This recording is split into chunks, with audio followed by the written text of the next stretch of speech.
খুব সহজ পদ্ধতিতে আজকে আমি তোমাদের সাথে চিকেন রেসিপি শেয়ার করব। এখানে দেখো চিকেনটাকে ভালোভাবে ধুয়ে পরিষ্কার করে নিয়ে কুচি করে রাখা পেঁয়াজ দিয়ে দিলাম। তারপরে আদা রসুন বাটা দিয়ে দেব।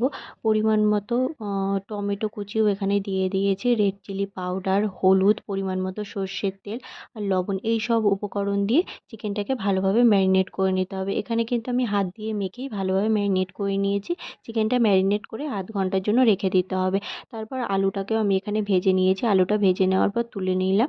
তারপর সেই তেলের মধ্যে গোটা গরম মশলা দিয়ে দিলাম। তারপরে ম্যারিনেট করে রাখা চিকেনটাকে দিয়ে ভালোভাবে কষাতে হবে। ততক্ষণ পর্যন্ত কষাতে হবে যতক্ষণ না চিকেনের থেকে তেল ছেড়ে আসছে।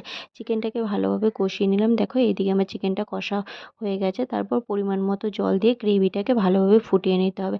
গ্রেভিটা ভালোভাবে ফুটে আসলে তারপরে আমি মিট মশলা আর ঘি দিয়ে কিছুক্ষণ ফুটিয়ে নেব। লাস্টে নামানোর আগে